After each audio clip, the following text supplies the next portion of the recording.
সরকারে দো আলম বললেন, যেহেতু জুমার দিন আদম আলাইহিস সালামকে সৃষ্টি করা হয়েছে, জুমার দিন আদম আলাইহিস সালামকে সৃষ্টি করা হয়েছে, জুমার দিন কিয়ামত সংঘটিত হবে।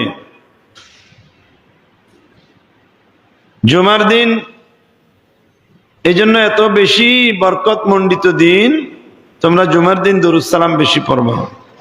সাহাবা কেরাম আরজ করলেন, ইয়া রাসূলুল্লাহ, আপনি দুনিয়া থেকে চলে যাওয়ার পরেও? আমার নবীজি বললেন, আমি দুনিয়া থেকে পর্দা করলেও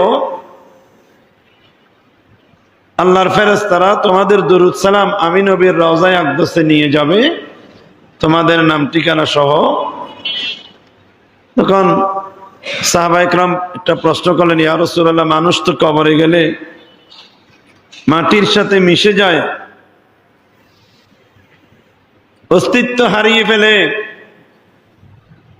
তখন আমার নবীজি বললেন, ওহে আমার সাহাবায়ে কেরাম, শুনো, বড় সুন্দর প্রশ্ন করেছ, কারণ এ ধরনের প্রশ্ন তোমরা না করলেও ভবিষ্যতে কিছু উম্মত করত, যারা বলবে আমার নবী মাটির সাথে মরে মিশে গেছে।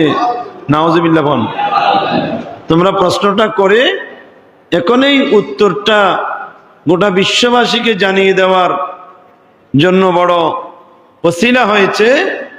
ইন্নাল্লাহা হাররামা আলাল আরদি, নিশ্চয় আল্লাহ জমিনকে হারাম করে দিয়েছেন, আন তাকুলা আজসাদাল আম্বিয়া, অন্য অন্য মানুষের শরীর জমিন খেয়ে ফেলতে পারে, আল্লাহর পেয়ারা নবীগণের শরীর জমিন শেষ করে দেওয়া, খেয়ে ফেলা, এটাকে সরকার করে দেওয়া, এটা জমিনের উপর আল্লাহ হারাম করে দিয়েছেন।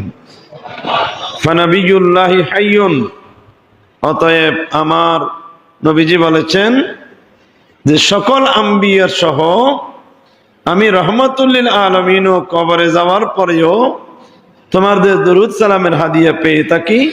আল্লাহর নবীগণ কবরে সশরীরে জিন্দা অবস্থায় আছে। তাই আমার প্রিয় ভাইরা, জুমাবারের দরুদ সালামের গুরুত্ব আলাদা আছে।